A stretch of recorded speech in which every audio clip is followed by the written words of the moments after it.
Kita masih di pusingan yang pertama. Dan insyaAllah nanti kita akan pergi kepada Sahih Samaha Dr. Muhammad Asri Zainul Abidin.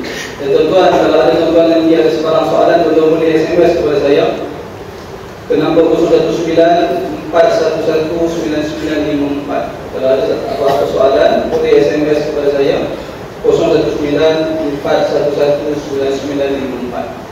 Baik, tuan-tuan muslimin hadirin yang dikasihi sekalian, kita telah dengar tadi bagaimana Dr. Juanda menyebut bahawasanya berdakwah dan dakwah palsu telah ada sejak zaman Nabi Muhammad SAW. Justru kita jangan pelik, pada hari ini masih ada orang yang menjawab jawatan tersebut, menjawab jawatan pendakwah palsu dan menyampaikan maklumat-maklumat dakwah palsu. Maka disebabkan melihat pusingan yang pertama, maka kita ajukan soalan yang lebih kurang sama kepada yang bahagia Dr. Muhammad Asri Zainul Abidin. Kita minta supaya yang berbahagia doktor menjelaskan sedikit apakah yang dimaksudkan dengan tajuk kita pada hari ini, dakwah dan pendakwah palsu. Demikian juga apakah faktor yang mendorong timbulnya pendakwah dan dakwah palsu. Kepada doktor yang bersilakan. Assalamualaikum warahmatullahi wabarakatuh. Alhamdulillah wassalatu wassalamu ala rasulillah wa ba'd. Akhi Rusi Sahib Sabahah, Dr. Dr. Budaya, Mufti Keadaan Negeri, hadirin hadirat sekalian. Saya tak lewat, saya sebab suara tak ada, jadi suara mengancam sikit. Jadi alhamdulillah Dr. Dr. banyak saya nak sentuh sebahagian, kerana nak simpan suara untuk program lain sikit. Kita ada dua bahagian, dua rujukan. Yang pertama kita adalah Al-Quran. Tadi Dr. Juanda telah Sahih Samaha dan Dr. Juanda telah urai bahagian yang pertama tentang Al-Quran, tentang penafsiran Al-Quran dan Sunnah, juga penafsiran Sunnah. Orang tidak boleh buat Quran palsu. Ini kelebihan Al-Islam. Allah telah memelihara Al-Quran. Inna nahnu nazzalna dzikra wa inna lahu lahafidhun. Allah turunkan Quran dan Allah jaga. Kalau ubah satu dua kataan Quran, budak yang berumur 10 tahun dalam dunia Islam boleh menjawab. Kerana kita ramai orang yang hafal Al-Quran. Cuma yang jadi masalah dengan Al-Quran ialah bagaimana kita memahami Al-Quran. Di situ saja. Kalau ni tafsir macam ni, kalau ni tafsir macam ni, tak apa. Tafsir itu sendiri ada kepelbagaian. Yang penting jangan terkeluar daripada landasan ulama-ulama usul tafsir. Cuma kita ada bahagian yang kedua rujukan Islam yang sering terjadi masalah, iaitulah hadis Nabi SAW. Hadis tidak dapat jaminan seperti Al-Quran. Walaupun hadis yang sebenar itu dijamin, tapi ramai orang mencipta hadis palsu dan mencipta berita-berita palsu yang dikaitkan dengan agama.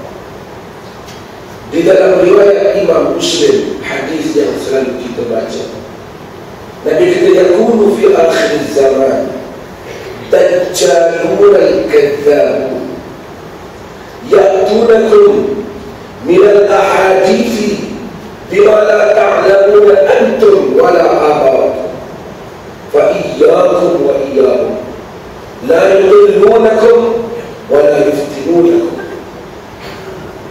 Akan ada pada akhir zaman dajjalun kadzabun, dajjal dan lagi pendusta.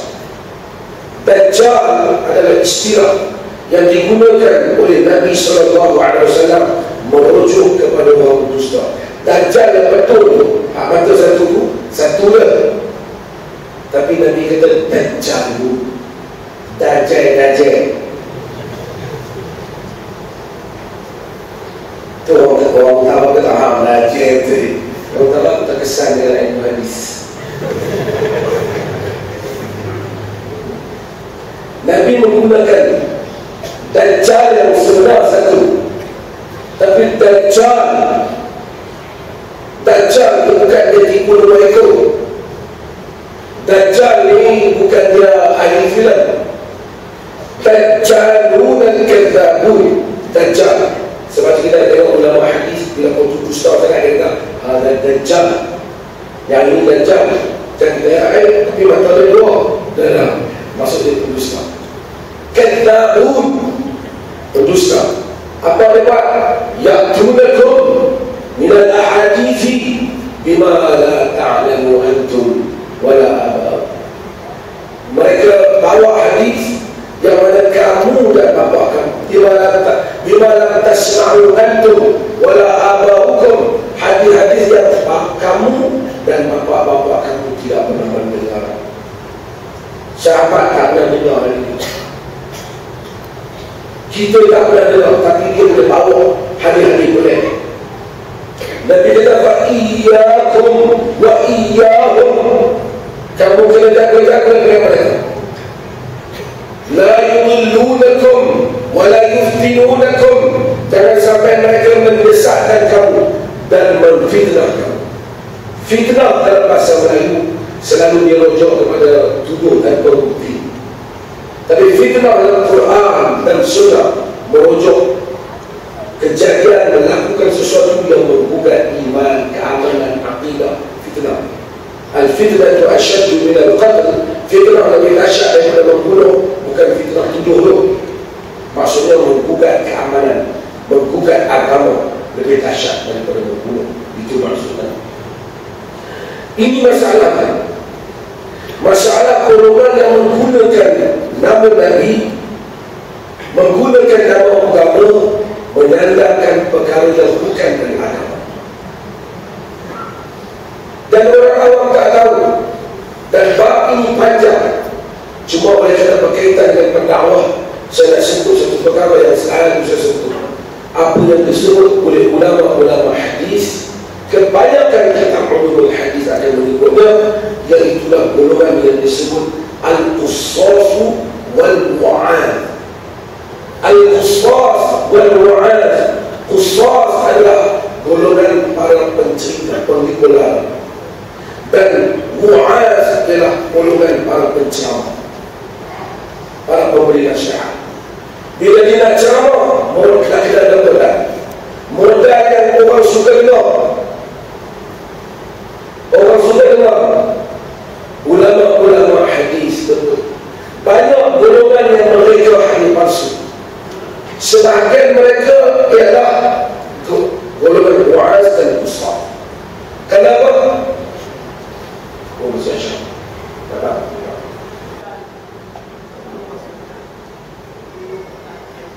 Bagaimana nak faham? Ini orang awam bagaimana nak faham dakwah palsu dengan dakwah benar?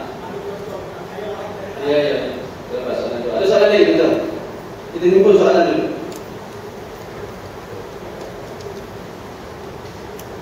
Suami bercuti, buat balik RM20,000. Isteri dia kata, abang, saya tak mau duit ni duit haram, duit dia lah. Contoh, suami dia pun pergi bank, ambil duit RM50,000 tu tak ambil sampai-sampai. Buat balik dia kata, duit dia haram dah tak bank, ni duit bank. Bukan maksudnya kita pergi ke kaunter, kita pergi ke cashier, kita tengok ada orang beli arak, satu botol RM50. Kita lepas benda dia, kita beli barang RM50, kita bayar ambil satu. Dia ambil RM50, kalau bagi dia bagi dia. Kita kata, duit arak haram, RM50 tu yang macam. Bukan maksudnya duit tu. Maksudnya nilai atas asas apa dia sampai kepada kita. Maksudnya duit itu haram ketika dia sampai kepada suami berkenaan. Apabila dia sampai kepada anak, duit itu duit halal.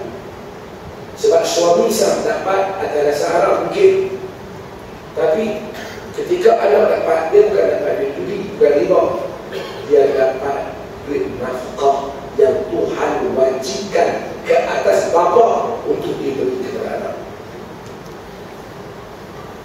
Kalau kita kena cek wang sebelum yang ada di tangan orang, macam saya kata tadi, susah. Memang kita lama tak, kita tak bayar, tiba-tiba baik-baik dah habis tak RM5,000. Oh lega, 6 tahun tunggu tak bayar RM5,000 ni.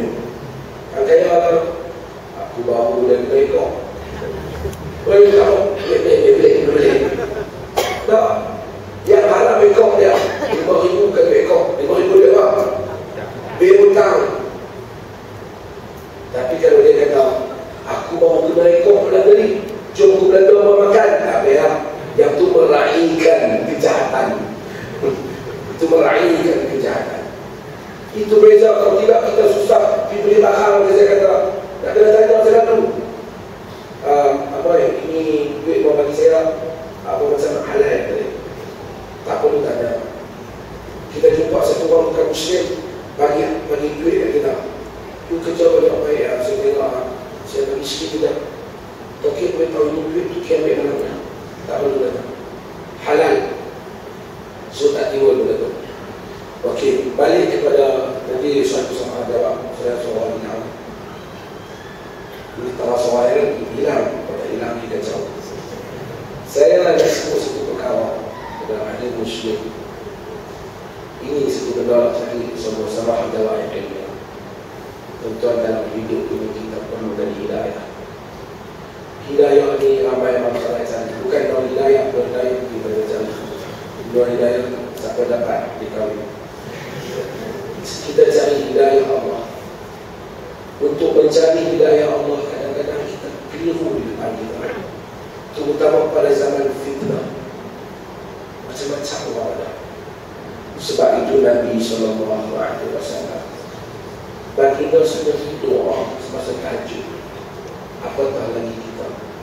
Allahumma Rabb Jibril wa Mikail wa Israfil Fatir as-samawati wal ardh alim al-ghaibi wash-shahada anta tahkum baina ibadika fima kanu fihi yakhtalifun ihdini lima ikhtalafa fihi min al-haqq innaka tahdi man tasha'u ila siratal mustaqim. اهدني لما اختلف فيه من الحق بإذنك إنك تهدي من تشاء إلى صراط المستقيم. Wahai Tuhan Jibril, Mikail, Israfil yang menghiaskan langit dan bumi, Engkau yang mengetahui ghaib dan mati, Engkau yang menghukum di antara hamba-hamba-Mu apa yang mereka selisihkan. Berilah petunjuk kepada aku di atas apa yang mereka selisihkan dengan izin-Mu, kerana Engkaulah yang memberikan petunjuk kepada jalan yang lurus. Itulah makna ihdinas siratal mustaqim. Mintalah jalan yang lurus. Kenapa kita minta jalan yang lurus sedangkan kita bersalah? Kerana jenis-jenis hidayah itu tidak sama. Hidayah itu banyak. Kadang-kadang kita dapat sebahagian daripada kebenaran, tidak dapat sebahagian kebenaran.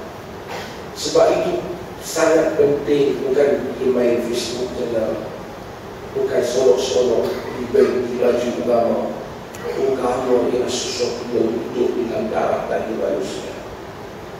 Sentiasa ada perasaan hubungan antara dia dan Tuhan, mengharapkan redha Tuhan dan mengharapkan Tuhan memberikan petunjuk kepada dia. Tidak ada siapa-siapa yang duduk di tempat ini belum tentu lebih baik di sisi Tuhan dibandingkan yang duduk di bawah. Betapa ramai yang memegang mikrofon ini hanya kerana ketakabburan dan kesombongan semata-mata. Kerana Allah berikan sedikit kelebihan boleh bercakap. Sebab itu keikhlasan sebahagian manusia tidak dikenali oleh orang seperti Uwais al-Qarni yang melarikan diri apabila dia dikenal, tapi dia terpuji di sisi Tuhan. Saya ingatkan saudara-saudara, adik-adik dan saudara-saudara, agama tuan-tuan jangan fikir ada di ustaz sendiri. Hubungan kita dengan Tuhan bukan kerana kemasyhuran. Kita mungkin lebih baik tuan-tuan duduk di sini mungkin lebih ikhlas jauh daripada yang duduk di atas. Sebab itu mintalah Allah berikan petunjuk kepada kita. salat, tahajud, sujud, doa. Ini kemudian berusaha mencari ilmu untuk membentuk manusia ikhlas, memerlukan masa, tidak sehari. Sebab itu ada fadilat as-sabiqun al-awwalun. 1 hari, 6 hari, setahun, baru 2 bulan bertaubat, dah jadi penceramah utama di negara. Saya bukan etik, tapi berpada-pada apa yang dia cakap. Ukur bajunya. Rahimallahu ra'an arifah qadra nafsihi. Allah rahmat satu orang yang tahu kadar dirinya. Kerana agama ini ada kesantunan dan kehalusan. Kata Al-Imam Al-Zahabi, masa awal kami menuntut ilmu kami kurang ikhlas. Lama-lama Allah berikan keikhlasan. Saya selalu bilang Muhammad bin Munkadir warak salih. Imam Malik kata malu kami apabila diberi sisi Muhammad bin Munkadir. Kata Muhammad bin Munkadir, jahat dengan arba'ina sana hatta istaqara. Aku berjihad menentang nafsuku sendiri 40 tahun sehingga dia boleh istiqamah. Kita kena berjihad menentang diri kita, sehingga apabila kita balik kepada Allah, ya ayat Tuhan nafsu mutmainnah, itu jatuh ila Allah tidak berbuat. Wahai jiwa yang tenang, baliklah kepada Tuhan yang tiada berapa. Inilah agama. Tidak ada makna untuk datang kuliah forum ramai-ramai jika tidak membawa kita kepada Tuhan. Tak ada. Mudah-mudahan Allah rahmati kita semua insyaAllah. Wassallallahu ala nabiyyina Muhammad. Alhamdulillah rabbil alamin.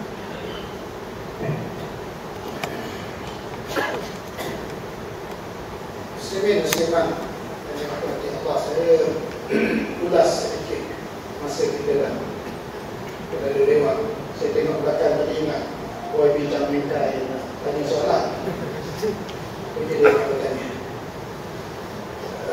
nak kenal dakwah palsu, dia tak ada jalan lain selain daripada menuntut ilmu yang benar. Kita tengok para sahabat Nabi sallallahu alaihi wasallam, Salman al-Farisi, Suhaib al-Rumi dan sebagainya, melalui satu perjalanan yang jauh untuk mencari Nabi akhir zaman.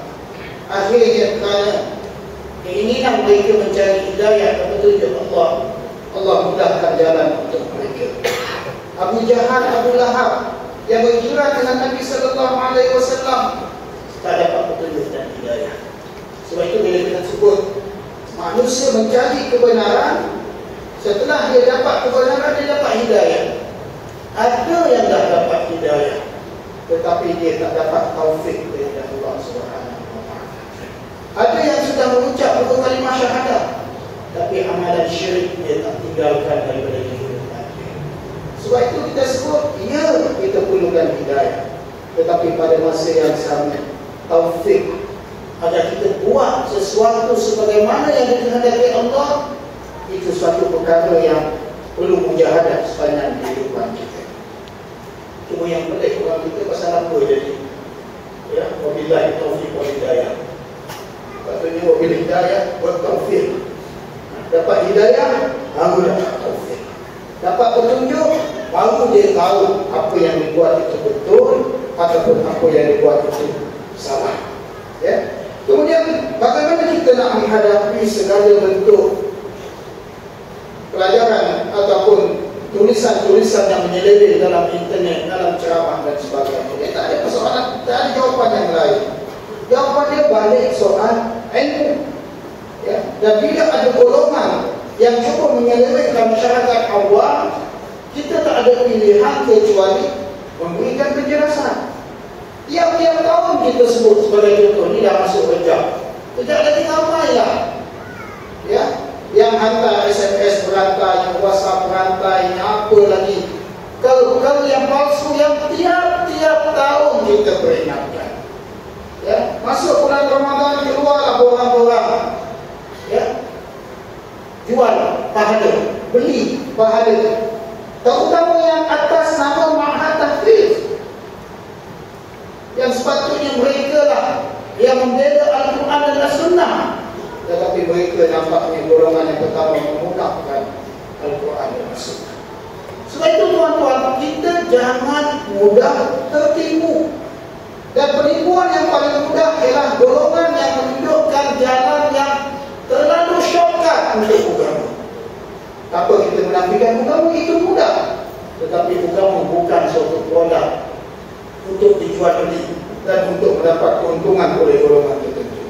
Sebab itu alhamdulillah, kita kalau ada masalah di kalangan masyarakat kita yang seperti ini, dakwah yang kita lakukan dengan hikmah, dengan mau'izah, dengan mujadalah.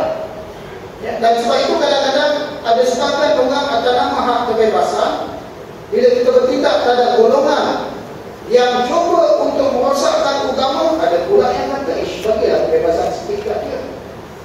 Betul, la ikraha fid-din. Nak menganut Islam itu tidak ada paksaan. Tetapi bila dia dah dalam Islam, dia tidak ada kebebasan untuk melakukan kekufuran. Nasib baik Maharaja Bomo tu tak buat dekat Perlis. Buat kat Perlis, kita pakat lama-lama dia tangkap dia, kita bomokkan dia. Ya, ini melampau. Sesuatu mesti dilakukan agar amal ma'ruf nahi munkar itu dapat ditegakkan. Walaupun ia sesuatu yang nampak bodoh. Ya, sesuatu yang nampak bodoh. Ya, pepatah Arab sebut syarrul badiyah ma yudhi. Bala yang paling teruk ialah sesuatu yang menyebabkan manusia tertawa. Tengok ni bawa kelapa kan. Satu dunia tertawa. Tetapi kesan dia orang tengok alangkah bodohnya orang Islam. Syarrul baliyah ma yudhi. Bala yang paling teruk ialah sesuatu yang menyebabkan orang ramai tahu. Dan inilah juga yang berlaku kepada ramai pendakwah palsu. Fokus utama dia macam mana nak bagi orang tahu. Bukan fokus utama dia macam mana nak suruh manusia dekat kepada Allah Subhanahu wa ta'ala. Sebab itu bila nak jawab soalan tadi, apakah ustaz-ustaz perlu dibagi lesen dan sebagainya, ini perkara yang sukar untuk kita jawab. Ya, saya ingat dulu waktu awal saya kerja di Majlis Islam Sarawak, memang ada cadangan pihak kerajaan negeri agar orang tertentu saja boleh guna nama ustaz. Ya, Kawanan Majlis Islam, Mufti, dan 3 orang saja. Tapi nampaknya kerana saya lambat buat perkara itu, akhirnya yang mengajar alif baka pun ustaz juga. Ya, yang kerja dia bukan menghina manusia, yang baru kenal huruf Arab pun boleh ajar sikit-sikit pun dah jadi ustaz. Title itu membawa makna yang besar. Bila orang dah panggil dia ustaz, dia pun mula mengeluarkan hukum agama. Dia pun mula memperdagangkan agama. Ya, orang-orang awam, orang-orang jahil, orang-orang yang tak tahu apa tentang hal agama, akibat title yang dicipta sendiri itu, akhirnya sebagian orang mula disesatkan.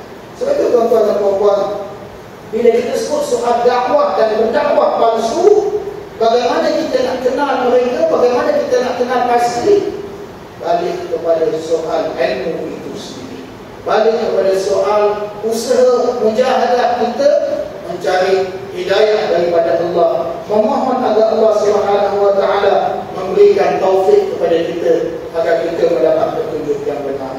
Wassallallahu ala Muhammadin wa ala alihi wa sahbihi wasallam. Wassalamualaikum warahmatullahi wabarakatuh. Demikian sahaja kalau kita mendakwah dan dakwah palsu, mudah-mudahan kita dapat mengambil sedikit sebanyak manfaat daripada forum yang diadakan. Terima kasih juga kepada Ibu Bahagia Datuk Mursyid Raja, sekali lagi terima kasih kepada Datuk